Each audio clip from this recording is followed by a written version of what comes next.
මේ සැරේ ශිෂ්‍යත්ව විභාගයේ පළවෙනි ප්‍රශ්න පත්‍රය ගැන විවේචන බොහෝ ප්‍රමාණයක් ඉදිරිපත් වෙලා තියෙන මේ වෙලාවේ හරියට උත්තර පත්‍රයක් තාමත් නිකුත් වෙලා නැහැ කියලා. මේ වෙනකොට දෙමාපියෝ බොහෝ දෙනෙක් මගෙන් ඉල්ලීමක් කරා ප්‍රශ්න ටිකට උත්තර ඉක්මනින් ලබා දෙන්න කියලා. ඒ නිසා ළමයින්ට කියා දෙන විදිහට නෙවෙයි දෙමාපියන්ට මේක පැහැදිලි විදිහට මම මේ පළවෙනි ප්‍රශ්න පත්‍රය ඔයාලත් එක්ක පොඩ්ඩක් ඉක්මනින් සාකච්ඡා කරන්න බලාපොරොත්තු වෙන පිළිතුරු ටික කොහොමද පිළිතුරු එන්නේ කියලා ප්‍රශ්න පත්‍රය ගැන කතා කරමු. ප්‍රශ්න පත්‍රයේ මම පිළිගන්නවා ඇඩ්වාන්ස් එඩි කියලා. මම ඉහළ මට්ටමක ප්‍රශ්න පත්‍රයක්. නමුත් ඒකේ සීම් ඒ කියන්නේ බැලු බැලමට අමාරු බවක් නොපෙනෙන තැන්වල පවා බොහොම සීම් තැන් තියෙනවා. මම ඒක මේ දැන් කතා කරන්න යති පෙන්නන්න ළමයි අමාරු වෙන වැටෙන්න පුළුවන් තැන්. කොහොම වුණත් මේක අමාරු මේ තත්ත්වය කොහොමද කියන එක බලා ගන්න පේපර් මාර්කින් සහ ලකුණු නිකුත් වුණාට පස්සේ නේද? එතකොට ඒකේ මේ தත්ත්වය කොහොමද කියන එක හරියටම දැන් අපි දැන් ළමයි ප්‍රකාශ කරනවා සහ දෙමාපියන්ගේ අදහස් වලින් පැත්තෙන්නේ. එතකොට අපිට මේක හොඳින් බලා ගන්න පුළුවන් ළමයි කොයි විදිහට මේකට ප්‍රතිචාර දක්වන්නේ කියලා ප්‍රතිඵල ආවන් පස්සේ. කොහොමද ප්‍රශ්න පත්‍රයේ යම් මාරුවීමක් තිබිය යුතුයි. තර්කානුකූල පැත්තට යන්න ඕන. ඒක මම විශ්වාස කරනවා මේක එක වැඩි.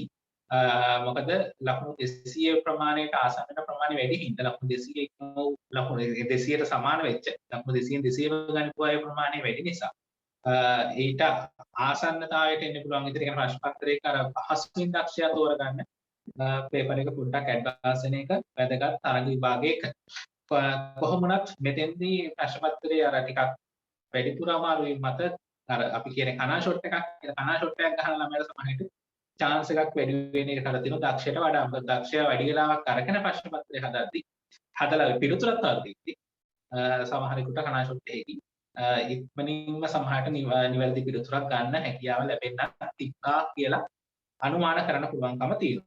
හරි. වැඩි වෙලාවක් කතා කරන්න නැතුව මම ඉක්මනින් යනවා. මේ මට මේකේ තව කාරණයක් මතක් කරන්න ඕනකම තියෙනවා. ශිෂ්‍යත්වය කියන්නේ ජීවිතේ හම්බෙන වැදගත්ම විභාගයක් නෙවෙයි. නේද? ඒක අපි හැමතිස්සෙම කියන දෙයක්. මේක දෙමාපියන්ගේ විභාගය කියලා කියන දෙමාපියෝ නිසා තමයි මේක මේ ලොකු තරඟකාරී බවක් ඇතිලා තියෙන්නේ. ඇත්තටම මේක වැදගත් විභාගයක් නෙවෙයි. මමත් ශිෂ්‍යත්ව සමත් වෙච්ච කෙනෙක්. ඉතින් ඒ වුණාට මම කියන්නේ ශිෂ්‍යත්වයේ අසමත් වුණු බොහෝ අය මම ඉන්න තත්ත්වයට වඩා ඉදිරියට ගිහින් අය ඉන්නවා. හරි. ඒ නිසා මම විශ්වාස කරනවා මේක සමත් වීම අත්‍යවශ්‍ය කාරණයක් නෙවෙයි. නමුත් ඒක සමත් වුණොත් ඒක යම් අන්නරයක් ජීවිතේට ලබා ගන්න පුළුවන්කම තියෙනවා. හැබැයි සමහරෙකුට පුළුවන්කම තියෙන අසමත් වුණොත් එහෙම. ඇයි අසමත් වීමත් පන්නරයක් කරගෙන අර සමත් වුණු දරුවන්ව පහු කරලා ඉදිරියට යන්න. මොකද මේ ජීවිතයත් තරගයක් නේ. ඒ නිසා එතනත් තරඟකාරීත්ව බවක් තියෙනවා. ඒතර තරඟකාරීත්වයට මුහුණ දෙන්න පුළුවන්කම තියෙනවා. වැටුණ කෙනෙකුට නැගිටිද්දි ඊට වඩා හොඳට මුහුණ දෙන්න පුළුවන්කමක් තියෙනත් පුළුවන්. හරි. ඒකත් කාරණේ ඔළුවේ තියාගන්න. ඒ නිසා මම ඉල්ලීමක් කරනවා මේ ඩිස්කෂන් එක ළමයිට පෙන්වන්න අවශ්‍යතාවයක් නැහැ. මේ පාර ඉතින් මේ සතියේ විභාගේ ලියපු කෙනෙක් නම් ශිෂ්‍යත්ව ලියපු ළමෙක් නම් එයාට ආයෙත් ඒක උත්තර කතා කරන්න ඕනේ නැහැ. ප්‍රතිඵල ලකුණු කරලා එනවනේ. ඉතින් ඒක ආවම බලාගත්ත හැකියි. හරි. දෙමාපියන්ට ළමයින්ට පෙන්නන්න නැතුව මේ පිළිතුරු මාක් කරගෙන මොන වගේ තත්ත්වයක්ද කියලා අදහසක් ගන්න විතරක් මම මේක ඉදිරිපත් කරනවා. ඒකත් ඇත්තටම කියනවා නම් දෙමාපියන්ටත් එක් අදහසක් ඕනේ නැහැ කියන එක තමයි මගේ පුංචිලක විශ්වාසය. කොහොම වුණත් දිගින් දිගටම ඉල්ලීම් කරද්දී මොකද මේ දැනට ෂෙයා වෙන පේපර්ස් වල වැරදි කියන පිළිතුරු පත්‍ර නිකුත් කරපු ඒවල එක්කෙනා හදපුවා තියෙනවනේ නේද? ඒවල බොහෝ වැරදි තියෙනවා, අඩුපාඩු තියෙනවා, එක ටිකක් වෙනස්කම් තියෙනවා.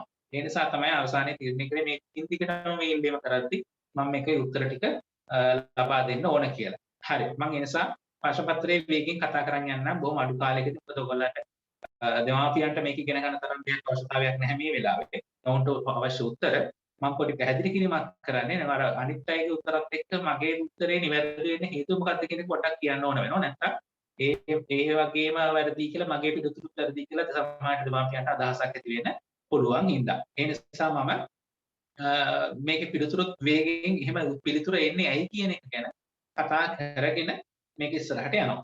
හරි. ඉතින් මම බෝඩ් එක පාවිච්චි කරන්නේ නැහැ නිසා දෙමාපියන්ට විතරක් මම කතා කරන නිසා.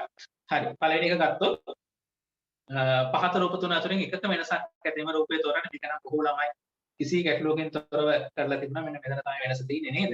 හරි. මෙතන තමයි වෙනස තියෙන්නේ. ඒ නිසා පළවෙනි ප්‍රශ්නෙට පිළිතුර එන්නේ 1 කියන පිළිතුර. 1ට 1. හරිනේ? right. ඊට පස්සේ දෙවෙනි එකේ ප්‍රශ්නය ගත්තාම දෙවෙනි එකේදී පොඩි ගැටලු බවක් මටත් පේන්න තියෙනවා. මොකද එකම කාණ්ඩයකට ඇතුළත් වීමට වඩාත්ම සූක්ෂම ද්‍රව්‍ය දෙක තමයි අහන්නේ.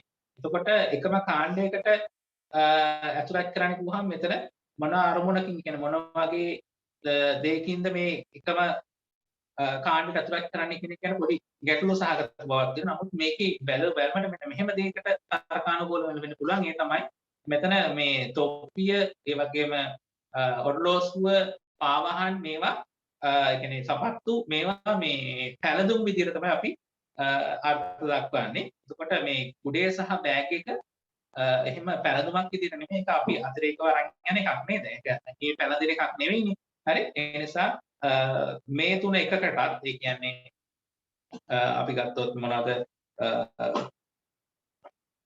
මෙන්න මේ මොනවාද මේ තොප්පිය ඒ වගේම ඔරලෝසුව සපත්තුව එක වර්ගයකටත් ඒ වගේම බෑග් එකයි කුඩයයි එක වර්ගයකටත් වෙන් කරන්න පුළුවන් කියලා ඉගෙන පුළුවන් කියලා අදහස තමයි මම ගත්තේ මෙතෙන්දී.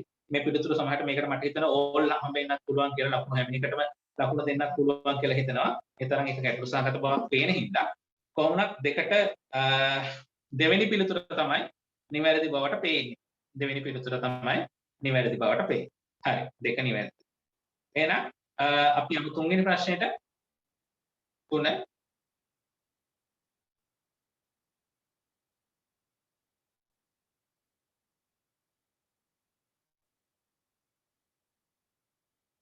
හරි. තුනේ තියෙන්නේ පහත රූප වලින් එක බොහොම පහසු ප්‍රශ්නයක්. පහත රූප වලින් දැක්කෙන වාහන ඒවා අතර ඇති හොඳම සම්බන්ධතාවය මත කාණ්ඩ දෙකට වෙන් කරන්න පුළුවන් කියලා මේක ගොඩබිම ගමන් කරන වාහන සහ අහසේ ගමන් කරන වාහන නේද? A සහ C ගොඩබිම ගමන් කරන්නේ, B සහ D අහසේ ගමන් කරන්නේ. ඒ නිසා AC එක කොටසකටත් BD තවත් කොටසකටත් තමයි දාන්න වෙන්නේ. ඒ නිසා තුන්වෙනි එකට පිළිතුර එන්නේ 2 කියන පිළිතුර 3ට 2. හරි නේ? හරි. ඊට පස්සේ අපි ගමු හතරවෙනි ප්‍රශ්නය. හතරවෙනි ප්‍රශ්නයේදී පහත රූප වලින් දැක්කන සත්ත්ව වර්ග දෙකකට පමණ අදාළ වන ප්‍රකාශය මොකක්ද කියලා යහන්නේ.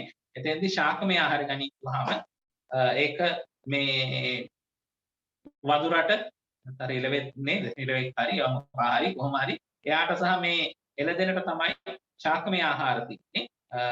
සිංහයා ශාකමය ආහාර ගන්න යා මාංශ භක්ෂකෙක් නිසා. තුරු මත ජීවත් වේ කියනකොට සිංහයා මෙහෙම කොටි නම් තුරු මත ඉන්නවා. සිංහයා සමහර අවස්ථාවල ඉන්නවා. නමුත් ජීවත් වීමක් වෙන්නේ නැහැ. ගවයා කොහොමදත් නැහැ. කිරිවි වැඩේ කියනකොට මේ තුනම කිරිවි වැඩ නැහැ. මේ තුන් දෙනාම ශීරපයි. හරි? ඒ නිසා මේකෙත් හතරට ගන්න වෙන්නේ එක කියන පිළිතුරයි ශාකමය ආහාර ගනී කියන එක. හරි? right. ඊට පස්සේ අපි පස්වෙනි ප්‍රශ්නේ ගත්තොත් පස්වෙනි ප්‍රශ්නේ කොහොම පහසු ප්‍රශ්නයක්. පහේ මේ රූප දෙක මොනවද කියලා යහන්නේ. එතකොට පහේ ගත්තොත් එහෙම B සහ නේද? මේ රූපේ හැමෝම මෙතන තියෙනවා. ඊට පස්සේ C රූපේ තමයි ඊළඟට තියෙන්නේ. B සහ C රූප දෙක. ඒ කියන්නේ තුන්වෙනි පිළිතුර තමයි මේකෙදි ගන්න වෙන්නේ 5ට 3. හරි. එහෙනම් අපේ ඒ පිටුව ඉවරයි. අපි යනවා ඊළඟ පිටුවට. 6 වෙනි ප්‍රශ්නේ පහක් දැක්කේ රුපියලේ රුපියල් 2 රුපියල් 5 කාසි 3 බෙගින්. තබා ඇති ගොඩවල් 3කි. එක් ගොඩකින් කාසි එකක්ද තව ගොඩකින් කාසි දෙකක්ද අනෙක් ගොඩකින් කාසි 3ක්ද අරගෙන හදන්න පුළුවන් අඩුම ගාණයි යහන්නේ. එතකොට මෙතෙන්දී වැඩිම අගය තියෙන එකකින් කියන්නේ රුපියල් 5 වලින් අඩු වෙන්න ඕන නේද? හරි අඩුම අගයෙන් තමයි අපිට කාසි 3ක් ගන්න වෙන්නේ. ඒ නිසා රුපියලේ කාසි 3ක් දෙකේ කාසි 2ක් සහ 5 එක කාසියක් තමයි අපිට මේකෙන් අඩු මුදලක් හදන්න නම් ගන්න වෙන්නේ නේද? එතකොට රුපියලේ 3ක් රුපියල් 3යි දෙකේ කාසි 2ක් කියන රුපියල් 4යි 3යි 4යි 7යි 7යි රුපියල් 5 එකක් රුපියල් 12ක්. ඒ නිසා 6 වෙනි ප්‍රශ්නෙට 12 තමයි පිළිතුර එන්නේ. 6 වෙනි ප්‍රශ්නෙට 12. හරි. ඊට පස්සේ අපි යනවා 7 වෙනි ප්‍රශ්නෙට. 7 පොඩි අපහසු තත්ත්වයක් දැනෙන්නේ නැති සමහරට. මොකද 7 ඔයාලට පේනවා ඇතිනේ එකම රූපයේ වගේ දෙකක් මේ ත්‍රිකෝණ. එතකොට මේ දෙක එකට කවදාකවත් පැත්තට හරවලා තිබ්බොත් එක මත එක තමයි පිටන්නේ.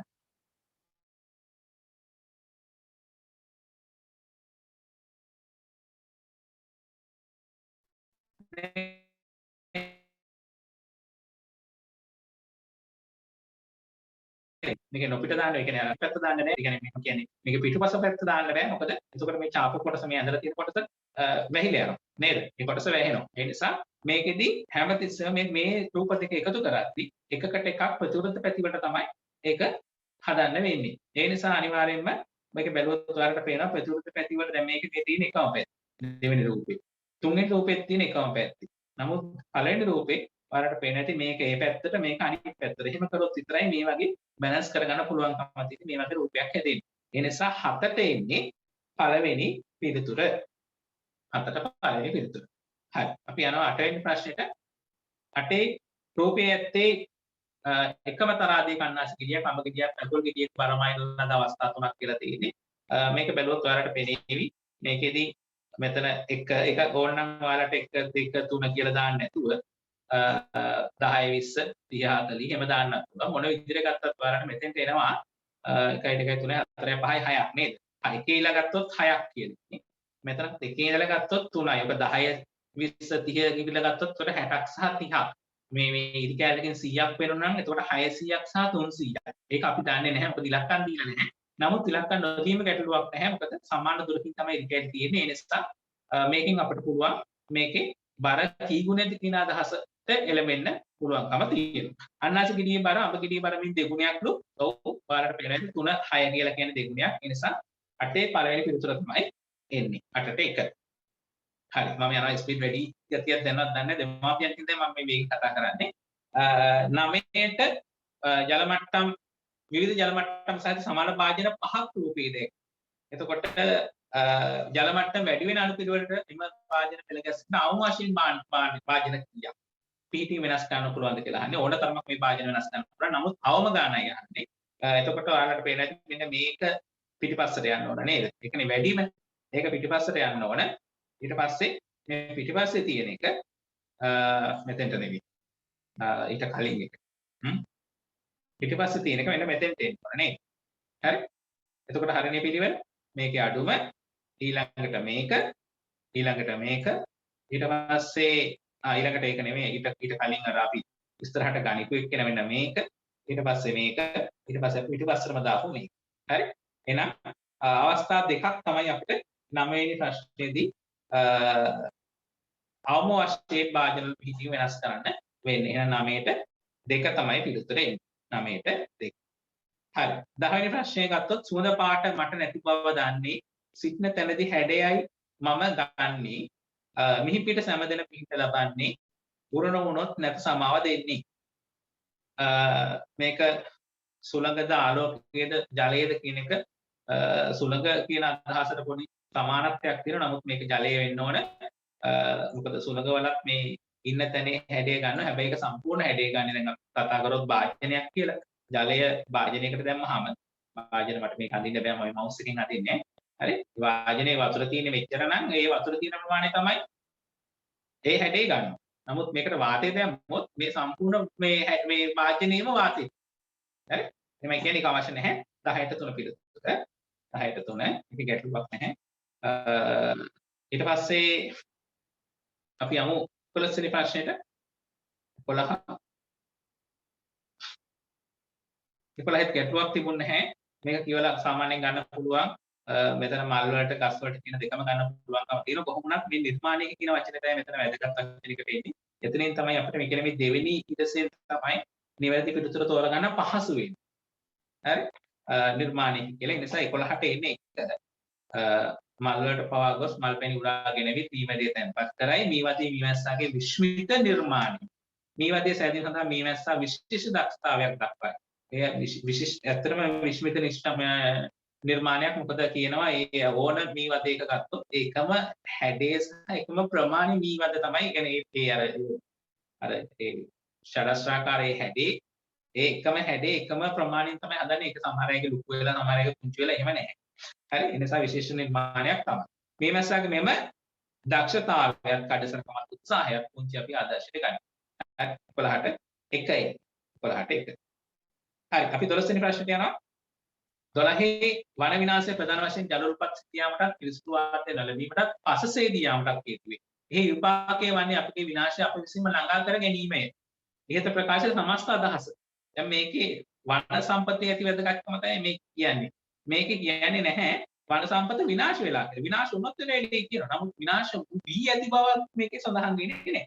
හරි වනාන්තර ජල උත්පත්ති ඇති කිරීමට බලපාන බව ඒක නැහැ. ජල උත්පත්ති විතරක් නෙවෙයි මේකේ පිරිසුදු වාතය ගැන කතා කරනවා, පසසේදියාව ගැන කතා කරනවා. ඒ නිසා ඒක නෙවෙයි 12ට එක තමයි නිවැරදි පිළිතුර වෙන්නේ. හරි. අපි යනවා 13 වෙනි ප්‍රශ්නෙට. 13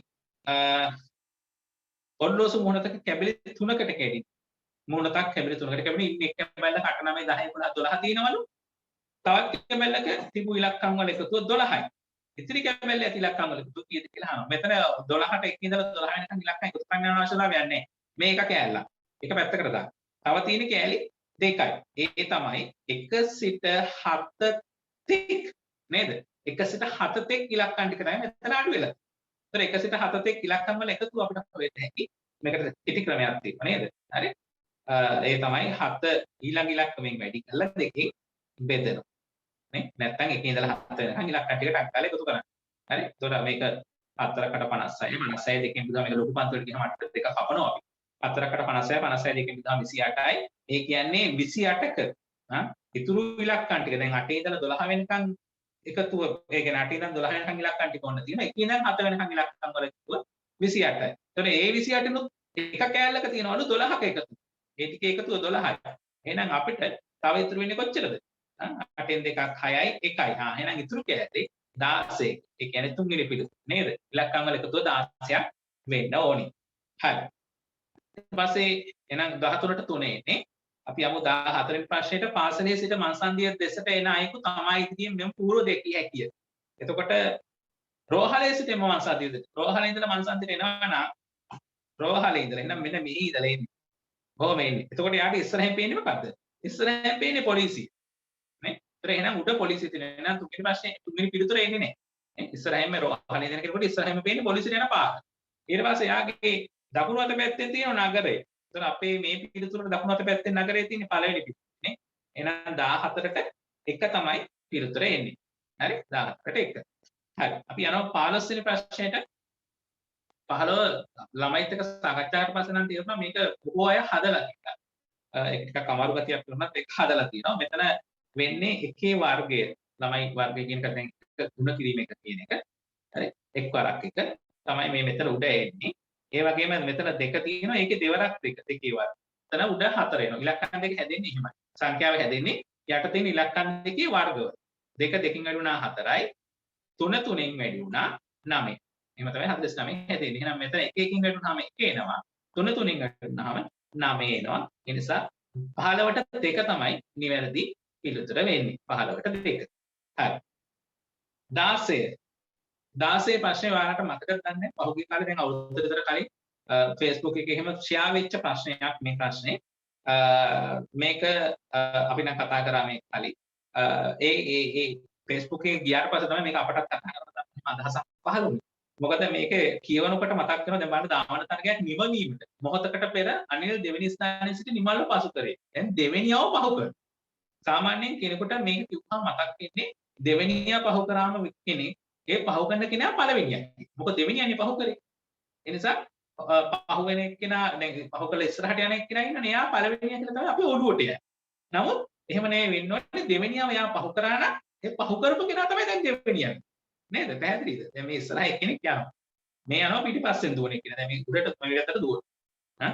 හරි? එතකොට වෙන කෙනෙක් ඇවිල්ලා පිටිපස්සට තුන්වෙනියට හිටපු. එයා ඇවිල්ලා මෙතන දෙවෙනියව පහු කරොත් දැන් එයා තමයි දෙවෙනියා. පළවෙනියා ඉස්සරහින් ඉන්නවා. හරි? අන්න ඒක ඔළුවට යන්නේ නැහැ. අන්න ඒක නිසා ඒ කාලේ සාකච්ඡා වෙච්ච ප්‍රශ්නේ ඇස්තෙන් තමයි මේ පේපරේ මේ ප්‍රශ්නේ නිර්මාණය වෙන්නේ නැත්තේ. මෙතින් එතකොට මේවා අතරින් මොකක්ද අහනවා? නිවැරදි. එතකොට මොකද වෙලා තියෙන්නේ අනිල් දෙවෙනි ස්ථානයේ ඉඳන් නිමල්ව පහු කරේ. නිමල්ව පහු කරා. එතකොට අනිල් තමයි දෙවෙනියා. ඒ නිසා අනිල් දෙවෙනියා කියන B පිළිතුර නිවැරදි. ඊට පස්සේ එහෙනම් නිමල්ට මොකෝ වෙන්නේ? නිමල් දෙවෙනියා හිටපු එක නේද තුන්වෙනිය. එහෙනම් B සහ D පිළිතුරු තමයි නිවැරදි වෙන්නේ. නිසා එන්නේ 16ට 3 කියන පිළිතුර. 16ට 3. හරි. එහෙනම් අපේ මේ පිටුවත් ඉවරයි. අපි යනවා ඊළඟ පිටුවට. 17 වෙනි ප්‍රශ්නය සමචතුරස්‍රයක් ලබාගත හැකි වන්නේ පහත වෙනින් කුමන හැඩතුන සම්බන්ධ කිරීමෙන්ද කියලා අහනවා. මේක ටිකක් හොඳට නිරීක්ෂණය කරොත් එහෙම මේක සමහර අයගේ පිළිතුරු වැරදි පිළිතුරු දීලා තියෙනවා මම දැක්කා. මෙන්න මේ ඊව ගෙන්නන්න මෙන්න මේ මෙතන අපි මේකටම අරගෙන හදමුකෝ. හරි මම මේක වැඩි පහසු වෙන්න මම මේ ඔන්න E කියන එක මෙතෙන්ට ගන්න.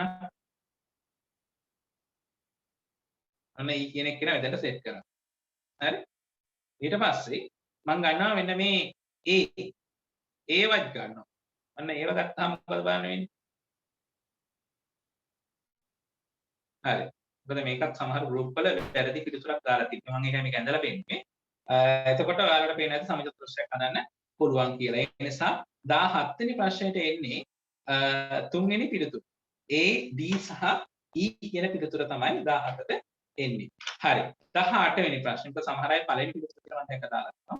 ඒක වැරදි. 18 පළවෙනි පිළිතුර නෙමෙයි. තුන්වෙනි පිළිතුර. right. 18 සමන් පිරිමි ළමයි. ඔහුට සිටින සහෝදරයන් ගන්නත් සහෝදරියන් ගන්නත් සමානයි. සමන්ගේ නංගී වන ගීතාට සිටින සහෝදරයන් ගණන සහෝදරයන් ගන්නත් එක්ක සම්බන්ධතාවය අහන්න. හරි. දැන් මේක ගත්තොත් ඔන්න මෙතන ඉන්නවා කියමු සමන්. ඒකට සමන්ට ඉන්න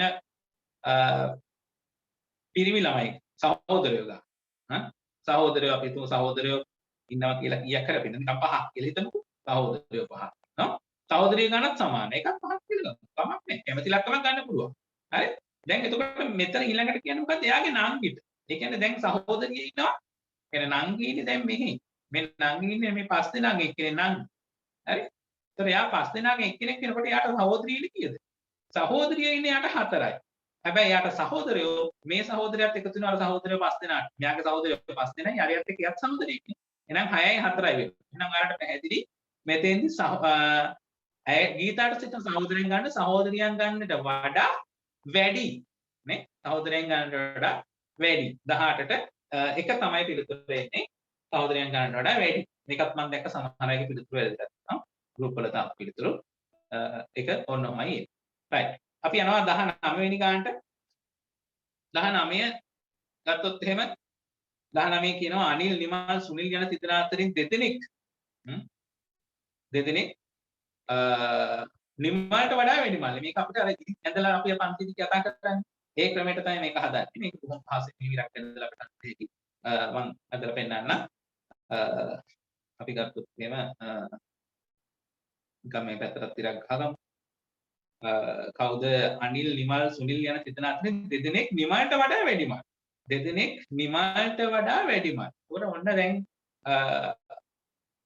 අනිල් පිටුමේ අනිල් කියලා අන්න අනිල් ඉන්නවා හරි ඊට පස්සේ නිමල් ඉන්නවා ඊට පස්සේ සුනිල් මම ওই නම් තුන දාගන්නම් මුලින්ම හරි එතකොට අනිල් අයි බලමු මොකද්ද දෙදෙනෙක් නිමල්ට වඩා වැඩි මල්ලි නිමල්ට වඩා මේ දෙන්න වැඩි මල් එහෙනම් නිමල්ගේ ගානට වඩා නිමල් මේ ගාන නම් අනිල් ඊට වඩා වැඩි නේ අනිල් ඊට වඩා වැඩි සුනිලුත් වැඩි අපි දන්නේ හැබැයි ඒ දෙන්නයි කවුද ලොකු හරි නමුත් අපි දන්නවා නිමල්ට වඩා වැඩි මල් හරිද දෙදෙනා අතරින් දෙදෙනෙක් නිමල්ට වඩා වැඩි මල් ඊළඟට කියනවා දෙදෙනෙක් සුනිලට වඩා බාලේ සුනිලට වඩා දෙන්නේ බාල නම් සුනිල් ඊට වඩා උස වෙන්න එපා එතකොට නේද මෙයා දෙදෙනෙක් බාල වෙන්නේ අන්න හරි එහෙනම් දැන් අපිට මේක තුන් දෙනා අතර සමානතාවය ඇවිල්ලා තියෙන්නේ ඒ අනුව වයස වැඩි වෙන පිළිවෙලට අහන්න වයස වැඩි වෙන පිළිවෙලට අහන්න පිළිවෙලට වයස වැඩි වෙන පිළිවෙලට කියන්නේ අඩු මෙක්කෙනා විතර නේද එහෙනම් නිමල් තමයි පොඩිම නේ ඊට පස්සේ වෙන්න අනිල් ඊට වඩා ටිකක් වැඩිම සුනිල් තමයි ඊටත් වඩා වැඩිම එහෙනම් 19ට ඉන්නේ දෙක කියන පිළිතුර නිමල් අනිල් සුනිල් හරි ගැටලුවක් නැහැ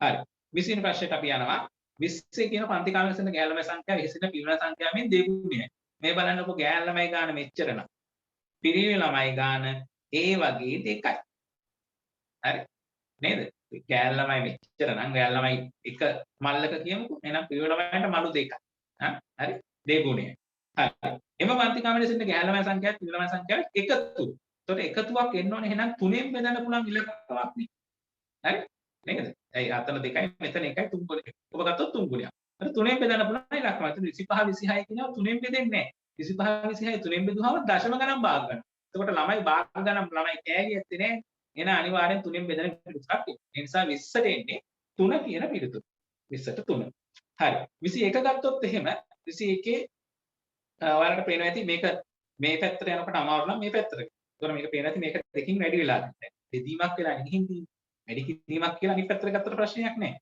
එතකොට දෙකෙන් වැඩි වෙලා තුනෙන් වැඩි වෙලා නේද? 12ක් 4 48යි කියන්නේ 4න් වැඩි වෙලා ඊට පස්සේ 48ක් 5 5න් වැඩි වෙලා. එතකොට අපි මේක ඇත්තටම ඊතල පෙන්න ඔබ ඇත්තට කියොත් එහෙනම් 5න් බෙදලා 4න් බෙදලා 3න් බෙදලා 2න් බෙදලා. එහෙනම් ඊළඟට බෙදෙන්නේ 1 නේද? එහෙනම් පිළිතුර එන්න ඕනේ 2 1න් බෙදුනහම එන්නේ 2 1න් බෙදුනහම 2ම නේ? එහෙනම් 21ට එන්නේ 21ට එන්නේ 3 කියන පිළිතුර. 21ට 3. හරි. අපි යමු 22 වෙනි ගානට උදෑසන ක්‍රීඩා පිටිකයේ පසිදු A සිට B දෙසට දිව යන විට මෙන්න මෙහි ඉඳලා මෙහෙට යනකොට ඔහුගේ හෙවණැල්ල වැටී තුනේ ඔහුට පිටිපස්සේ. එයා යනකොට පිටිපස්සේ මේ පිටිපස්සට වෙන තමයි හෙවණැල්ල. හරි? ඊට පස්සේ මොකද වෙන්නේ? පසිදු B සිට C දෙසට දිව යන විට ඔන්න පාර හැරලා යනවා. එයාගේ දකුණු අත පැත්තට එයා හැරලා යනවා. මෙහෙට හැරලා යනකොට දකුණු අත පැත්තට හැරෙන්නේ. නේද? මේ පැත්තට මෙහෙට මේ ඉස්සරහට යනවා. ඊට පස්සේ එයාගේ දකුණු අත පැත්තට හැරෙනවා. නේ? ඒකට එයාගේ දකුණු අත එන්නේ මේ දැන් හැරෙනාට පස්සේ දකුණු අත එන්නේ මේ පැත්ත. හරි? දැන් අහන සෙවණැල්ල තියෙන්නේ කොයි පැත්තද? සෙවණැල්ල පැත්ත මාරු වෙන්නේ නැහැ නේ? සෙවණැල්ල පිටිපස්සට මේ පැත්තට මේ පිටිපස්සට මේ පැත්තට නම් හැරලා තුනේ. කොයි පැත්තට අපි හැරි ගියත් හෙවණැල්ල වැටෙන්නේ මේ පැත්ත. හරි? එහෙනම් මේ පැත්තටම තමයි හෙවණැල්ල වැටෙන්නේ. ඔය පැත්ත තමයි හෙවණැල්ල වැටෙන්නේ. ඒ කියන්නේ මගේ දකුණු අත පැත්ත නේද? එහෙනම් 22ට හෙවණැල්ල වැටී තියෙන්නේ යාගේ දකුණු අත පැත්තෙන් 22ට 1. හරිනේ? right. අපි ඊට පස්සේ බලමු ඊළඟ එක 23 රූපයේ දැක්කන ජාලයේ පළමුවන පේලියත් තුන්වන පේලියත් එකිනෙක මාරු කර එවිට ලැබෙන ජාලයේ පළමු තීරයත් තුන්වන තීරයත් එකිනෙක මාරු කරන ලැබී එසේ කිරීමේදී එක්වරක් පමණක් පිහිටීම වෙනස්ස. එතකොට ඔයාලට පේනවා ඇති පළවෙනි පේලියයි තුන්වන පේලියයි එකිනෙක මාරු කරනවා. හරි? පළවෙනි පේලියයි තුන්වෙනි පේලියයි මාරු කරනවා. එතකොට පළවෙනි පේලියයි තුන්වෙනි පේලියයි මාරු කරාම මෙන්න මේ පේලිය යනවා උඩට ඒ දෙකනේ මාරු වෙන්නේ නේද? හරි? පළවෙනි පේලියයි තුන්වෙනි පේලිය. ඔය පේලියත් ඔය පේලිය දෙක මාරු. හරි නේද? හරි? පළවෙනි පේලියත් තුන්වෙනි පේලියත් එකිනෙක මාරු කරවිට එවිල ලැබෙන ජාලයේ පළවෙනි තීරයත් තුන්වෙනි තීරයත්. දැන් ওই දෙක මාරු වෙලා තියෙනවා. ওই දෙක මාරුනට පස්සේ දැන් මොකද වෙන්නේ? පළවෙනි තීරුවයි අන්න පළවෙනි තීරය ඊට පස්සේ තුන්වෙනි තීරයත් මාරු. හරි? එතකොට ඔයාලට පේනවා ඇති මේකෙදි එකම අකුර දෙපාරක් මාරු වෙන ඒවාට අහු නේද? හරි? එකම අකුර දෙපාරක් මාරු වෙනවට අහු වෙනවා. අන්න ඒ මාරු වෙන ඒවාට අහු වෙන්නේ මෙන්න මේ A සහ AC නේද? ඒ දෙන මාරු වෙනව නේද? G I ඔන්න ඔය හතර පාට දෙකකින් මාක් වුනේ. ඔය හතර දෙනා තමයි මේ විදිහට දෙපාරක් මාරු වෙන්න හතර දෙනෙක් මාරු වෙනවා කියන්නේ 23ට දෙක තමයි උත්තරේ වෙන්නේ. දෙපාරක් එක්වරක් පමණක් පිහිටීම වෙනසක්. sorry. එක්වරක් පමණක් පිහිටීම වෙනසද නේ? මගේ අතින් වැරදුනා. ටිකක් ඉන්නකො මම කියා දෙන්න ගිහිල්ලා ඒක වැරදුනා. ආපහු මේක බලමු පොඩ්ඩක්. මේක ඇඳලා කරන එක ඇත්තටම පහසුයි. ටිකක් කල මේක ඇඳලා බලමුකෝ. පළවෙනි පේලියත් තුන්වෙනි පේලියත් එකිනෙක මාරු කරනවා. පේලි දෙක මාරු වෙනවා. පේලි දෙක මාරු වුණාම මෙතෙන්ට G එනවා. මෙතෙන්ට H එනවා. මෙතෙන්ට I එනවා. මෙතන A එනවා. මෙතන B එනවා. මෙතන C එනවා. හරිනේ? ඊට පස්සේ මොකද වෙන්නේ? තීරු දෙක මාරු වෙනවා. නේද? පළවෙනි තීරයත් තුන්වෙනි තීරයත් එකිනෙක මාරු වෙනවා. එතකොට මෙන්න මේ තීර දෙකයි මාරු. මෙන්න මේ තීරු දෙක කොහොමද මම පෙන්නන්න. මේ තීරුව මාරු වෙනවා. මේ තීරුව මාරු වෙනවා. නේද? හරි? ඔය තීරු දෙක මාරු වෙනකොට අර අකුරු දෙකම මාරු වෙලා යනවා නේද? හරි? ඒ කියන්නේ G I මාරු වෙනවා I පාරක්. දෙපැත්තට A සහ C මාරු වෙනවා. එහෙම ගත්තාම එක්වරක් පමණක් වෙනස් වෙන අකුරු තියෙන්නේ H සහ B නේ. H සහ B විතරයි. හරි. එහෙම ගත්තොත් පිහිටීම වෙනස් වෙන්නේ දෙපාරක් වෙනස් වෙයි. ඒ කියන්නේ එක්වරක් පමණක් පිහිටීම වෙනස් වෙන අකුරු කීයක් තිබේද? එක්වරක් විතරක් මේ වෙන්නේ අකුරු දෙකයි. ඒ නිසා දෙක තමයි එන්නේ නේද? ඒ කියන්නේ පළවෙනි පිටුතර තමයි එන්නේ 23ට එක තමයි එන්නේ පිටු. 23ට එක. හරි? right. හරි අපි 24 වෙනි ප්‍රශ්නය මේ ප්‍රශ්නේ පක්කරේ අවුලක් තිබ්බොත් මම ඔයාලට කරෙක්ෂන් එක දාන්න. මොකද මම ඒකේ දෙවරක් විදිහට හදලා නැත්ති. හරි අපි ඒක පස්සේ බලමු. අවුලක් තිබ්බොත් මම අනිවාර්යෙන් කමෙන්ට් එකක් දාලා තියන්නම්. 24ට අපි යමු. හරි මැදින් යමුණුම් කටු යොදා සාදා ඇති පිටපත්. 41ක අභ්‍යාස පොතක 13 සහ 14 අයත් වල මේවයි ගණන් කොහොමද හදන්නේ කියලා මතකයි. මේ වගේ හදන්නේ මේකේ හැමතිස්සෙම මේ පිටු 40 නම් පිටු 40 නම් පළවෙනි පිටුවයි 40 වෙනි පිටුවයි එකතු කරනවා නේද? එතකොට එනවා 41ක්. හරි? ඒක නියතයක්. නියතයක් කියලා කියන්නේ ඕනම වෙලාවක පිටු දෙකක එකතුව 41 හැදෙනවා. එකට තියෙන පිටු. හරි? ඒ කියන්නේ 13 තියෙන කොලේට තව තියෙනවනේ එයාට සම්බන්ධ වෙච්ච එහා පැත්තේ තව එකක්. එයාගේ එකතුව 41. හරි? ඒ නිසා අපිට 41කින් 13ක් අඩු කරන්න පුළුවන්. 41කින් 13ක් ගියාම 11 3ක් 8යි. 3 එකත් 2යි නේද? එහෙනම් 28 13 එහා පැත්තේ තියෙන 28 පිටු. හරි? ඊළඟට 41කින් 14ක් අඩු කරා නම් 41 නියතයක්නේ. 14ක් අඩු කරා නම් එතකොට 11න් 4ක් එතකොට අරකට වඩා වැඩි ගාණක් නෙන්න ඕනේ 27 නේ 11න් 4ක් 7යි 27යි එහෙනම් එන්නේ 27 හරි ඒ කියන්නේ 28 27 ඒ කියන්නේ දෙවෙනි පිටුතර 24ට දෙක තමයි පිටුතර එන්නේ ඕක නියතයක් ඕක කෙටි ක්‍රමයක් හරි අනිත් පැත්ත හොයන්න පුළුවන් ඒ කියන්නේ එහා පැත්තේ පිටුවේ මොන වගේ තියෙන කියලා හොයන්න පුළුවන් හරි අපි යනවා 25ට 25ට එක්තරා සිදුවීමක අවස්ථා පහක් මේකත් සමහර අය වරද්දගෙන තිබුණා මේකේ සිදුවීම හිතාගන්න බැරි වෙලා තිබුණා මේකට පළවෙනි පිළිතුර තමයි එන්නේ ඒ කියන්නේ මෙන්න මෙහෙමයි වෙන්නේ ඒ තමයි මුල්ම වෙන්නේ ඒ තමයි මේ මෙයා බල්ලෙක්ව දකින්න හරි තමයි ටිකගත්තේ කෑමක් තියනවද දන්නේ නැහැ පොඩ්ඩක් එතන නිකන් ලොකුවට තියෙන හින්දා කොහොම හරි මෙයා බල්ලෙක්ව දකින්නවා එයා ඊට පස්සේ මොකද කරන්නේ බල්ල ළඟට ගිහින් උළුවත ගාලා ඌ යාළු කරගෙන එහෙම එකක් තමයි ඊළඟට වෙන්නේ හරි ඊට පස්සේ මොකද වෙන්නේ එයා මේ පාරේ යනකොට හොරෙක් කියලා මේ හොරෙක් බව පෙන්නන්නේ මේ මූණ මේක කරලා තියෙන්නේ හොරෙක් කියලා පර්ස් එක අදිනවා හරි මෙයාට බල්ලා ඉන්නවා පර්ස් එක අදිනවා එතකොට එහෙනම් D තමයි ඊළඟට එන්නේ හොරා පර්ස් එක අදිනකොට මොකද වෙන්නේ බල්ලා ඒක දකින්නවා එහෙනම් B මේ බල්ලා ටක්කාලා එවෙලෙම ප්‍රතිචාර දක්වනවා ඊට පස්සේ ගිහිල්ලා හරිසම අදිනවා පර්ස් එකක් බිමට වැටෙනවා මේ පර්ස් එක බිමට වැටෙනවා ඊට පස්සේ මොකද වෙන්නේ අරයා මෙයාට කරගුණ සැලකීමක් විදිහට අපව ඔළුව අත ගෑමක් කරනවා. ඒකට ඉක්වලින් තමයි ඉවර වෙන්නේ. ඒ නිසා පළවෙනි පිටුතර තමයි මේකට එන්නේ. හරි. ඊට පස්සේ 26 වෙනි එක ගත්තොත් 26 මේක බැලුවම ආරකට පේනවා ඇති මෙන්න මේ තියෙන ඩොට් එක කළු ඩොට් එක ඇතුළට නේ ඊළඟ එකේ. ඊට පස්සේ ඊළඟ එකේදී වෙන්නේ මෙතන තියෙන කළු ඩොට් එක මෙතන ඇතුළට. හරි එතකොට මේක ගියා දැන් යට එක ගියා එහෙනම් ඊළඟ එකේ මෙතන තියෙන ඩොට් එක නේද මෙතන පහළට එන්න ඕනි නේ ඒ ඩොට් එක පහළට එනවා කියන්නේ එතන නිකන් හිටසක් තියෙනවා එහෙනම් මෙන්න මේ තුන්වෙනි පිටුතර තමයි එන්න ඕනේ හරි එතන ඩොට් එක එනවා දැන් මේකේ මේ ඩොට් එක පාටලා තියෙන බෑ එකක් නැති වෙනවා ඒතුළට ගියාම මේ පාට නැති වෙනෝනේ හරි ඒ නිසා 26ට 3 තමයි පිළිතුරු එන්නේ 26ට 3 ඒකෙත් සමහර අය වරද්දලා පිළිතුරු දාලා තිබ්බා 28ට 3 හරි අපි 27 ගත්තොත් පහත ABC රූප තුන බලන්න රූප තුනෙහි පවතින කිසියම් පොදු ලක්ෂණයක් මේකේ මට හිතෙච්ච විදිහට නම් මොකද මෙන්න මේ M සහ H අකුරු කියලා කියන අපි දීපාශික සම්මිතිය තියෙන රූප නිසා මෙතෙන්දී මෙන්න මේ දෙකේම දීපාශික සම්මිතියක් තියෙනවා ඔයාලට පේනවා ඇති මෙතනින් මෙහෙම නවතන එකතු කිරීම ලකුණ 8 ඉලක්කම H අකුර නැවෙනවා M අකුර 8 ඉලක්කම එකතු කිරීම ලකුණ නැවෙනවා. ඒ නිසා 27ට A සහ C අතර තියෙන සම්බන්ධයක් පොදු ලක්ෂණයක් ඒ තමයි දීපාශික සම්මිතිය. නමුත් තුනී ලක්ෂණ දීපාශික කරන්න බැහැ නේද? හරි? ඒක දීපාශික කරනවා ඒක අනිත් පැත්තට තමයි දීපාශික කරන්නේ. හරි? මේ විදිහට තීරුවකට බැරි වෙනවා.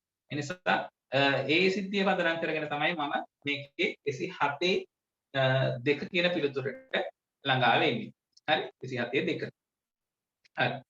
අපි බලමු ඊට පස්සේ 28 වෙනි ප්‍රශ්නය 28 කියනවා මෙන්න මෙහෙම අපේ ගම මඩොල් දුව හත්පන මගුල් කෑම හිංසරේ පොත් පහක් 3යි 4යි 5යි ඒ පොත් පහෙන් කමිදු පොත් දෙකක් කියවලා නැහැ එහෙනම් දෙකක් කියවලා නැහැ කියන්නේ කමිදු පොත් 3ක් කියවලා නේ පොත් 3ක් කියවලා හිමාශි පමණක් අපේ ගම පොත කියවා ඇත හිමාශි පමණක් අපේ ගම කියවුවයි කියන්නේ හිමාශි විතරයි කියවලා දෙන්නේ පමණක් කියන වචනේ වැදගත් හිමාශි විතර නම් කියුවේ කමිදු එක කියවලා නැහැ එහෙනම් අපේ ගම කියවපු නැති පොතක්. හරි? හරි? අපේ ගම මම මෙතනින් කපලා දාන්නම් යාව. අපේ ගම කියවලා නැහැ. හරි? කියවපු නැතිව කපමු අපි. ඊට පස්සේ හිමාශි මෙම්ම කවදද මඩොල් දුව සහ අත්පන පොත් කියවා ඇත. හරි? ඒතොර මොනවද මඩොල් දුව මම මේ රවුන්ඩ් කරපු එක කියවලා. හත් පනත් මඩොල් දුව සහ හත් පන මේ දෙක කියවලා. හරි? ඒතකොට අපේ ගම කියවලා නැහැ. නේද? ඒතකොට පොත් තුනක් කියවලානේ. නේ? මෙයා 아무තු පොත් දෙකක් කියවා නැහැ කියන්නේ පොත් තුනක් කියවලා. එහෙනම් දැන් කියවිච්ච පොත් දෙකක් හරි. මඩොල් දුවයි හත් පනයි. තව එකයි තියෙන්නේ. හැබැයි ඒක අපේ ගම නෙමෙයි. අපේ ගම කියවලා නැහැ කියන එක ස්ථිරයි. එහෙනම් මේ ඉතුරු කියවපු නැති එක මේ මගුල් කෑම හෝ හිංසරේ දෙකෙන් එකක් වෙන්න ඕනේ. නේ? තව පොතක් කියවලා නැහැනේ. දැන් මගුල් කෑම හෝ හිංසරේ තමයි මෙයා කියවලා නැත්තේ. හරි? එහෙනම් අපිට 28 3ට තමයි යන්න වෙන්නේ. මගුල් කෑම හෝ හිංසර යන පොත් දෙකෙන් එකක් කියවා නැත. හරි? මේකත් සමහර ඒ වල වැරදිලා තිබ්බා. ඒකයි මම මේක පැහැදිලි කරේ. රයිට්. අපි යනවා 29ට 29 කොහොමද කරන්නේ? 29 වෙන්න මෙහෙමයි කරන්න වෙන්නේ.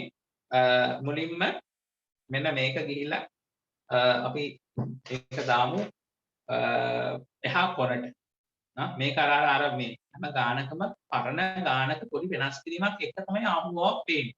දැන් අපි අර තනකොළ මිටියයි අර මොකද්ද සිංහට කොටිය දාන්න අරගෙන අර යන එකක් තියෙන එළුවත් එක්ක අන්න ඒ වගේ ගානක්. හරි? මේක කියලා මෙතෙන්ට දාන්න. හරි? අපි හිතමුකෝ මම ඕන මෙතනින් ලියන්නම්කෝ PQR කියලා. වැඩි පැහැදිලි වෙන්න. PQR ගත්තාම මොන මම දැන් මෙතන ලියනවා අපි මේක ගමු 1 2 3 කියලා. මේවා තුන. හරි? දැන් මුල්ම එකේදී 1 2 3 එකට තිබුණා. එකට තියේදී මම කරන්නේ මේ මුල්ම එක ඉලක්කම ගිහින් R වලට දානවා. දැන් එහෙනම් මෙතන තියෙන්නේ 2යි. එන්න පළවෙනි පියවර. හරි? එකපාරක් වෙනස් කරනවා. හරිනේ? එක විතරක් ගිහින් දැම්මා. ඊළඟට මොකද මම කරන්නේ? ඊළඟට දෙකක් ගිහිල්ලා ඊළඟ එකට දානවා. දෙක ගිහිල්ලා ඊළඟ එකට. එහෙනම් මෙතන තියෙන්නේ දැන් 3. මෙතෙන්ට මෙන්න මේකට ගිහිල්ලා දානවා දෙවෙනි මොනවද ඒක කියන්නේ? රෝද. රෝද. හරි. ඒක එතෙන්ට ගිහිල්ලා දැම්මා. ඊළඟ පාර දැන් ඔකත් හරි. හරි. ඊළඟ පාර මම කරන්නේ මේ 3 ඔහම තියෙද්දි මේ දෙකක් ඔහම තියෙද්දි R වල දාලා තියෙන රෝදෙක් ගෙනල්ලා මෙතෙන්ට දාන්න. හරි. දැන් ඔන්න ඊළඟ පියවරේදී ඔහම තියෙනවා. එතකොට R වල තියෙන රෝදේ තියෙන්නේ මේ දෙකට උඩින්. නේද? උඩටනේ දාන්නේ. අනිත් එක පොඩි ඒවා උඩට දාන්න කියලා තියෙනවා. ඔන්න දැන් උඩ තියෙනවා. ඊළඟට මම කරන්නේ මෙන්න මේ තුන්වෙනි රෝදේ ගිහිලා P වල තියෙන තුන්වෙනි රෝදේ අරන් ගිහිලා දානවා R වලට. දැන් එහෙනම් එතන 3. මෙතන 1යි 2යි තියෙනවා. හරි? නේද? හරි? ඊට පස්සේ මම මේ 1 ගිහිලා දානවා P වලට. මෙතන මේ Q වල තියෙන 1යි 2යි පොඩි එක කියලා කිව්වට දැම්ම දැන් මෙතන 2 මෙතන 3. ඔන්න දැන් හැම එකේම පේලියට තියෙනවා. දැන් තියෙන්නේ පුතේ දැන් තියෙන්නේ අම්මලා මේකේ දෙක ඉලක්කම ඒ කියන්නේ Q වල තියෙන 2 කියලා 3ට උඩින් දාන්න. හරි? 3ට උඩින් දැම්මා. දැන් මෙතන එක තාම තියෙනවා. ඊළඟ එකේදී මොකද කරන්නේ? මේ 2 3 දීති එකක් ගිහිල්ලා දෙකට උඩින් දාන්න. හරි? එහෙම ගත්තාම මේකේ අපි දැන් පියවර කීයක් ගිහිල්ලාද බලන්න. 1 2 3 4 5 6 ඊට පස්සේ 7 අවම 7යි නේද? අවම 7යි. අවම මාරුකින් ගන්න 7යි. 29ට 2 තමයි පිළිතුර එන්නේ 29ට 2.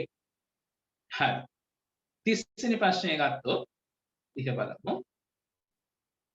පිහේ කියන ළමයි 15 දිනක සිටින සිට පේලියක අරුණි. ඇය සිටින තැනින් වම් පැත්තට ස්ථාන 4ක් මාරුණා. ඇය දැන් සිටින පේලියේ වම් කෙළවර 6 වෙනියා ලෙසයි. ඇයගේ මුල් පිහිටුමේ දකුණු පැත්තේ කී දෙනෙක් සිටියෝද කියලා අහනවා. ඒතකොට ඕක ගත්තාම අපිට පුළුවන් මේ ඉරක් අහගමුනේ. අපි බලමු 15 දෙනෙක් ඉන්නවා. ඇය සිටින තැනින් ඇයගේ වම් පැත්ත. මෙයා ඉස්සරහට ඉන්නවා කියලා හිතමු. ඉස්සරහට ඉන්නම් මෙන්න මෙයාගේ වම් පැත්ත මෙහි දකුණ මෙහි. ඕන පැත්තට ඔයගලන්ට ගත්ත හැකි. හරි? අන්න දකුණ එහි. එතකොට මෙතන ඉන්නවා නම් මෙන්න මෙතන. අපි හිතමු මෙතන ඉන්නේ කියලා.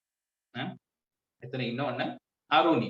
එයාගේ වම් පැත්තේ ස්ථාන 4ක් මාරුණා. එක ස්ථානයක් මාරුණා, දෙකක් මාරුණා, තුනක් මාරුණා, 4ක් මාරුණා. එහෙනම් දැන් ඔන්න මෙතන තමයි අලුත් තැන. හරි? මෙතන තමයි ඉන්නේ. 4ක් මාරු වෙලා. ඇය දැන් සිටින පේලියේ වම් කෙළවරේ සිටින. දැන් ඉන්නේ වම් පැත්තේ ඉඳලා 6 වෙනි. මේ වම් පැත්ත තියෙනවනේ. වම් පැත්තේ ඉඳලා මෙයා 6 වෙනියක්. කියන්නේ මෙහි තව 5 4 එහෙම තියෙනවා. හරි? එහෙම තියෙනවා. හරි. ඒතර එයා 6 වෙනිය. වම් කෙළවරේ ඉස්සර 6 වෙනියා ලෙස. ඇයගේ මුල් පිහිටුමේ එයා කලින් හිටපු තැනදී ඇයගේ දකුණු පැත්තෙන් කී දෙනෙක් හිටියද කියලා අහනවා. හරි? එකටක් බලමු. දැන් එයා කී වෙනියද? වම් පැත්ත. 7 8 9 10. මෙයා වම් පැත්තේ ඉඳලා තියෙන්නේ වම් පැත්තේ ඉඳලා 10 වෙනි. නේද? වම් පැත්තේ ඉඳලා 10 වෙනියට. එතකොට පාරස් දෙනෙක්නේ ඔක්කොම. එහෙනම් මෙතන මේ ටිකේ ඉඳලා තියෙනවා 5ක්. මෙතන ඉඳලා මේ පටන් ගන්න තැන ඉඳලා මෙහා ගාවට එනකම් මේ පැත්තේ 5ක් ඉඳලා තියෙනවා. අපෙන් අහන්නෙත් ඒක නේද? ඒක තමයි අහන්නේ. ඇයගේ දකුණු පැත්තෙන් කී දෙනෙක් සිටියෝද කියලා අහන්නේ. එහෙනම් 5 දෙනෙක් තමයි ඉඳලා තියෙන්නේ 30ට. 5 2 තමයි උත්තරේ. ඒ කියන්නේ 5. හරි. අපි යනවා 31 වෙනි ප්‍රශ්නෙට. රටාව අනුව ප්‍රශ්නාර්ථ ලකුණට ගැලපෙන රූපේ මොකක්ද අහනවා. අරකට පේන්නේ නැති මෙතන දෙකක් තියෙනවා. මෙතන නැහැ. ඊට පස්සේ මොකද වෙන්නේ? මේ දෙක මෙතන මේ තීච් එක මෙතන 3ක් වෙලා එකක් වැඩි වෙලා. හරි නේද? එකක් වැඩි වෙනවා එතෙන්දී. ඊට පස්සේ මෙතන එකක්වත් තීච්ච නැති එක එතනත් එකක් වැඩිලා ඒක එකක්. ඊට පස්සේ ආපහු ඒක එකක් වැඩිලා දෙක වෙනවා. මේ තුන මාරු වෙලා උඩට ගිහිල්ලා 4 වෙනවා. ආයි 4 මෙහෙට ආවම 5 වුණා. මේ දෙක උඩට ගියා එක 3 වුණා. එහෙනම් ඒ 3 පහකට ආවම 4 වෙනවා. මේ 5 උඩට ගියාම ඒක 6 වෙනවා. එහෙනම් 6 4 කියලා එකක් තමයි මෙතෙන්ට එන්න ඕනේ. ඒ කියන්නේ 3 නේ. 31 3 තමයි පිළිතුර එන්නේ. 31ට 3. හරි. අපි යනවා 32 වෙනි ප්‍රශ්නයට. 32 මම පැහැදිලි කිරීමකුත් දාලා ඇති. ඒක විතරක් ෂෙයා කරා. කමක් නෑ මම කායි කියන්න. ඒ තමයි දැන් මේක ඇත්තටම මේක හොඳින් ළමයින්ට පැහැදිලි වෙන කතා කරොත් පැය 3ක විතර යාවි මට මේක පැහැදිලි කරන්න. හරි? ඉතින් එච්චර කාලයක් දුරට අවශ්‍ය නැති හින්දා තමයි අර තෝරාගත්ත කොටස් මම මේ පැහැදිලි කරේ. දැන් මේ දෙමාපියන්ට මේක උත්තර ටික බලා ගන්න ඕනේ තමයි මේ ව්‍යුහම වේගෙන් මම මේක පැහැදිලි කිරීමක් කරන් යන්නේ. හරි. මේකේ ටාන් කියලා දිගටම වදිනවලු 3 පාරක් ඇහෙනවලු. ඒකට පළවෙනි පාරට ටාන් ගෑවම ඔන්න මේ දෙවෙනි පාර ටාන් එක මේ තුන්වෙනි පාර. ඒතර මේ තුනේදී කාල පරතර තියෙන්නේ මෙතන 1යි මෙතන 1යි. ඒ කියන්නේ කාල පරතර 2යි. හරි? ඒකට ඔය සද්දේ ඉන්නේ ඒ කියන්නේ කාල පරතරයක්. ඒ කියන්නේ අපි අර ගණිතු මම මේක පැහැදිලි කිරීම කරපු එක බලන්න. අර කණු ගණන් වගේ පරතර දෙකක්. එතකොට තප්පර 6ක් නිසා පරතර දෙකක් නම් එක පරතරයක් කියන්නේ තප්පර 3ක් නේද? එතකොට එක දිගට 4ක් නාද වෙනවා නම් එතන 4ක් කියන්නේ පරතර 6ක් නේ. එකක් අඩු වෙන්නේ පරතරය යන්නේ. එතන 6ක් නම් 3 වරක් 6 18යි. ඒ නිසා 32ට එන්නේ 2 කියන පිළිතුර. හරි. 33 අඹ ගසක කුරුල්ලෝ 4 දෙනෙක්. peer ගසක කුරුල්ලෝ දෙන්නෙක් ඉන්නවා. හරි. අඹ ගහේ ඉන්න කුරුල්ලෝ අපි අඹ කියන තැන බලමු. අඹ ගහේ 4යි, peer ගහේ 2යි. ඊට පස්සේ මොකද වෙලා තියෙන්නේ? ඊට පස්සේ අඹ ගසේ සිට කුරුල්ලෝ දෙදෙනෙක් peer ගසට යනවා. අඹ ගහෙන් ඉඳලා දෙන්නෙක් peer ගහට. peer ගහට ගියාම දැන් peer ගහේ 4යි, අඹ ගහේ 2යි. හරිනේ? දෙන්නේ ගියා. ඊට පස්සේ මොකද කියන්නේ? දෙන්නේ peer ගසට ඉගිල ගිය අතර peer ගසේ සිට එක් කුරුල්ලෙක් අඹ ගසට ඉගිලා ආවේ. peer ගහේ ඉඳලා එකෙක් අඹ ගහට එනවා. peer ගහේ ඉඳලා අඹ ගහට එනවා නම් මෙතන 4 දෙනා දැන් 3 දෙනා වෙනවා. මෙතන දෙන්න 3 දෙනා වෙනවා. එහෙනම් දෙකම සමාන වෙලා නේද? දැන් අඹ ගසේ සිට කුල්ලන් ගන්න peer ගසේ සිට කුල්ලන් ගන්නට සමානයි. එහෙනම් 33ට 1 තමයි පිළිතුර එන්නේ. 33ට 1. හරි. අපි යනවා 34 වෙනි ගානට. තරංගයක් ජයග්‍රහණය කළ කණ්ඩායම සිට මෙයාට මොනවාද අතරත දෙන ගණන්නේ මේක සාමාන්‍ය ප්‍රසිද්ධ ගණන් જાතිය. සමාජිකයෝ 5 දෙනෙක් ඉන්නවලු. ඒ වගේ විනිශ්චයකාරවරු. ඒ කියන්නේ ඔක්කොම ගත්තොත් 6 දෙනෙක් නේද? හරි 6 දෙනෙක්. ඒතකොට මේකේ හදන ක්‍රමය මොකද්ද? මම මේකේ ක්‍රමයේ ඇත්ත තියරි එක පැහැදිලි කරන්න යන්නේ නැහැ. ක්‍රමයට යන්න. 6 නම් ඊට වඩා එකක් අඩු කරලා එකකින් ගුණ කරලා දෙකෙන් බෙදනවා. නේද? 6 වරක් 5 30 30 දෙකෙන් බෙදුවම 15යි. අතට තියෙන වාර ගාන 15යි. හරි? පැහැදිලි කරන්න යන්නේ නැහැ මම. මේක මම හිතන්නේ දන්නව ඇති කොහොමද? හරි. අපි යනවා 35 වෙනි ප්‍රශ්නයට. වෙලෙන්දෙක් පැන්සල් 3ක් මේ ගාන ටික අමාරු ගතියක් දැනුණා. ළමයින්ට හදා ගන්න දන්නේ. වෙලෙන්දෙක් පැන්සල් 3ක 3ක් රුපියල් 52කින් මිලදීගෙන. තුනම තමයි 50ට ගන්නෙ. ඊට පස්සේ 3 3 50 50 50 අරගෙන පැන්සල් දෙකක් 50 ගන්න විකුණු. මොනවද ලාභයක් එන්නේ? දැන් මෙතන ලාභයක් ලැබුණා කියනෝනේ. රුපියල් 500ක ලාභයක් වෙච්ච දවසක. ඒතකොට ලාභය එන්නේ එතනින්. ඔහු පැන්සල් කීයක් විකුණුවද කියලා අහනවා. ඒතර පැන්සල් 3ක් 50යි. හරි? පැන්සල් 3ක් අරන් එයා දෙකක් තමයි විකුණන්නේ. එතකොට හරි 50ට අරන් දෙකක් 50ට විතර එක පැන්සලක් ඉතුරු වෙනවා. හරි? ඒ කියන්නේ රුපියල් 50කින් ගන්න වැඩි. මේක 100 කියලා ගත්තොත් මේක පහසුයි. රුපියල් 100ක් උඩ මොකෝ වෙන්නේ? රුපියල් 100ක්. ඔය 100ට එයා ගන්නවා 6ක්. හා 6ක් අරන් 4ක් විකුණනවා 100ට. 50ට දෙකක් නම් 4ක් 100ටනේ. හරි? ඒතර 6ක් කරා 4ක් විකුණනවා. එතකොට තව දෙකක් ඉතුරු වෙනවනේ. ඒ දෙකෙන් පුළුවන් මෙයාට තව 50කට විකුණන්න. නේද? හරි? ඒ කියන්නේ ආන්න බලන්න 100ක් ගත්තොත්, ඒ කියන්නේ පැන්සල් 6ක් ගත්තොත් එයාට පුළුවන් රුපියල් 50ක ලාභයක්. 50ක ලාභයෙන් අර ඉතුරු වෙච්ච පැන්සල් දෙක. හරි පැන්සලක් වුණා අපිට ගැටලුවක් වෙච්ච පැන්සල් දෙකකින් කියලා ගන්න හදාගත්තා. හරි? ඒතර පැන්සල් 6ක් ගත්තාම රුපියල් 100ක් දීලා එයා 4ක් 100ට විකුණලා ඉවරලා ඉතුරු දෙකක් 50ට විකුණනවා. පැන්සල් දෙකක් 50ට විකුණන්නේ. ඒතර අර පැන්සල් දෙක 50ට විකුණුවත් එහෙයි.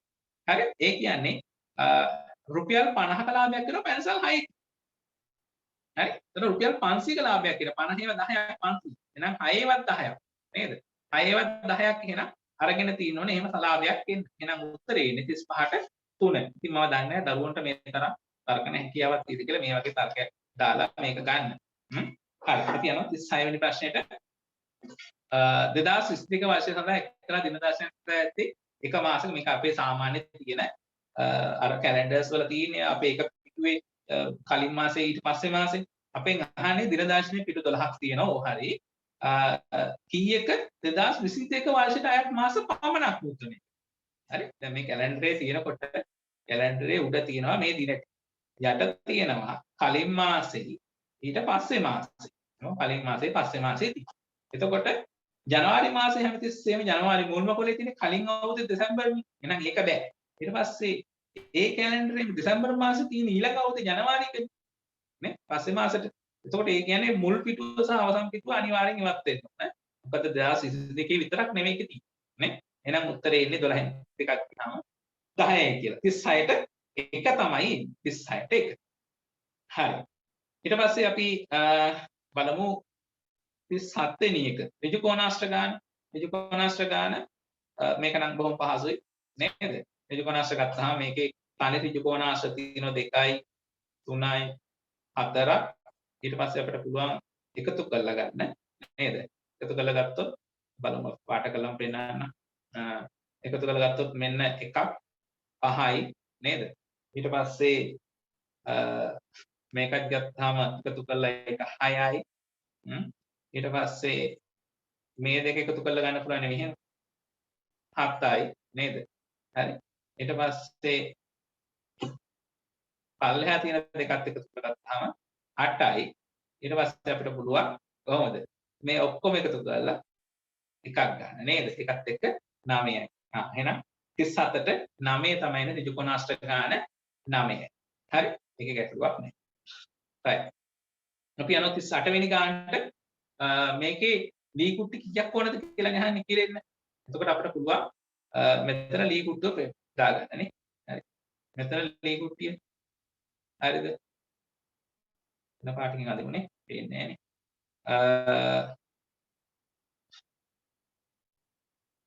මෙතන පුළුවන් මෙන්න මේ ලී කුට්ටිය හයි කරගන්න. හරි?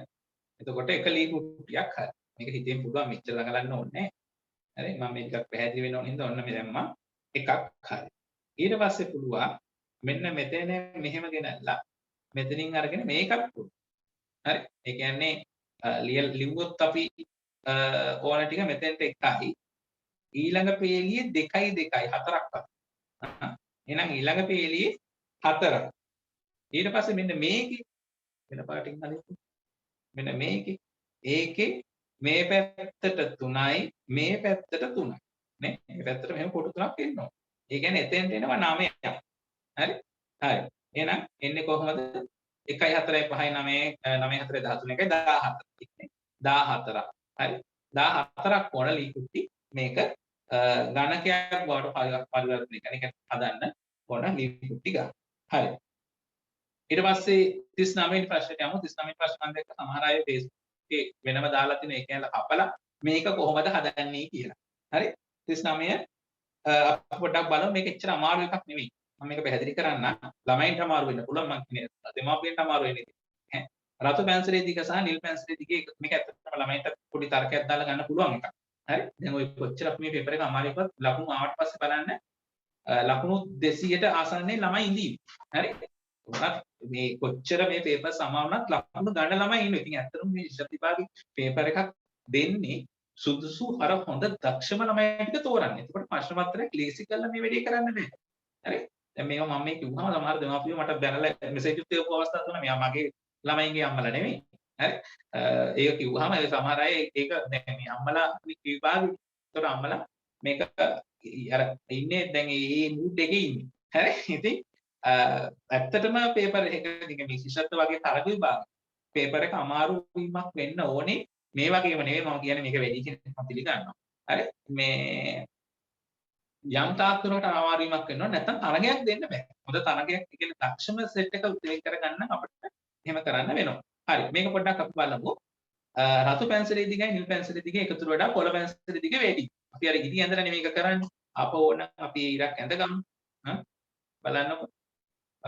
අන්න ගත්තොත් එහෙම රතු පැන්සලයි කොළ පැන්සල. රතු පැන්සලේ දිගයි සහ නිල් පැන්සලේ දිග එකතුට වඩා. අන්න රතු පැන්සලක් මං ඇඳ. ඊට පස්සේ නිල් පැන්සලකුත් අඳිමු. රතු පැන්සලේ සහ නිල් පැන්සලේ දිග එකතුට වඩා කොළ පැන්සලේ දිග වැඩි. හරි අපි දන්නේ අර දෙක කොච්චරද කියලා. ඊට වඩා ගොඩාක් වැඩි එහෙනම් කොළ පැන්සල අඳින්න. එකතුට වඩා වැඩිනේ. හරි. ඊට පස්සේ කියනවා කොළ පැන්සලේ දිගේ සහ නිල් පැන්සලේ දිගේ එකතුට වඩා කොළ පැන්සලේ දිගේ සහ රතු පැන්සලේ. ඔයාලට පේන්නේ නැති කොළ පැන්සලේ දෙකම කියනවා.